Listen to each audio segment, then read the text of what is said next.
শ্রীলঙ্কায় হাম্বানটোটা, পাকিস্তানে গওয়াদর।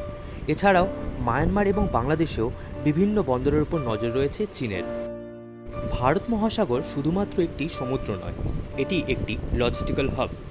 মধ্যপ্রাচ্যের তেল, আফ্রিকার খনিজ সম্পদ এবং পূর্ব এশিয়ার শিল্প উৎপাদন সবকিছুর অন্যতম গুরুত্বপূর্ণ রুট এই সমুদ্র। বিগত 2 দশকে চীন ভারত মহাসাগর অঞ্চলে একের পর এক বন্দর এবং পরিকাঠামো প্রকল্পে বিনিয়োগ করে চলেছে। ঠিক এই পরিস্থিতিতেই দিল্লিতে মুখোমুখি হলেন ভারতের প্রতিরক্ষা সচিব রাজেশ কুমার সিং এবং শ্রীলঙ্কার প্রতিরক্ষা সচিব অবসরপ্রাপ্ত এয়ার ভাইস মার্শাল সম্পত থুয়াকন্থা। বৈঠকে দ্বিপাক্ষিক প্রতিরক্ষা সহযোগিতা আরও জোরদার করার সিদ্ধান্ত নেওয়া হয়েছে। কিন্তু কেন শ্রীলঙ্কার সঙ্গে সম্পর্ক আরও শক্তিশালী করতে মরিয়া ভারত? কেন হাম্বানটোটার নাম বারবার উঠে আসছে? আর বঙ্গোপসাগরে চীনের বাড়তে থাকা উপস্থিতি ভারতের জন্য কতটা বড় কৌশলগত চ্যালেঞ্জ? ভারতকে ঘিরতে চীন যেন মুক্তোর মালা সাজাচ্ছে। আর সেখানে সব থেকে আলোচিত নামটা হলো হাম্বানটোটা।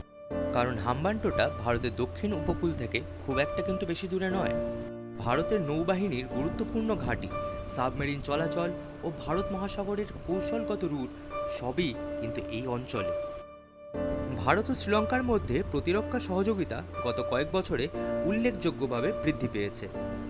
ভারত মহাসাগর অঞ্চলে নিরাপত্তা, সন্ত্রাসবাদ দমন, মানবিক সহায়তা, দুর্যোগ মোকাবিলা, উপকূলীয় নজরদারি ও যৌথ সামরিক মহড়ার ক্ষেত্রে দুই দেশ নিয়মিতভাবে একসঙ্গে কাজ করে চলেছে।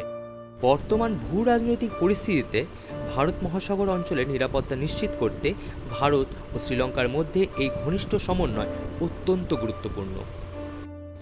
এবার আসা যাক বঙ্গোপসাগরে। বাংলাদেশ, মায়ানমার ও আন্দামান নিকোবরের মধ্যবর্তী জলভাগ এখন ইন্দো প্যাসিফিক রাজনীতির অন্যতম গুরুত্বপূর্ণ এলাকা। এই প্রেক্ষাপটে সাম্প্রতিককালের দিল্লির এই বৈঠক অত্যন্ত গুরুত্বপূর্ণ। ভারত কখনোই চাইবে না শ্রীলঙ্কা যাতে কোনোভাবে বৃহৎ শক্তিগুলির প্রতিযোগিতার মঞ্চে পরিণত হয়। আরব সাগর থেকে বঙ্গোপসাগর ভারতের নিরাপত্তা, বাণিজ্য এবং জ্বালানি সরবরাহের জন্য অত্যন্ত গুরুত্বপূর্ণ। আগামী দিনে ভারত চীন প্রতিযোগিতা শুধুমাত্র সীমান্তে সীমাবদ্ধ থাকবে না, সমুদ্রে এটি আরও বেশি করে দেখা যাবে।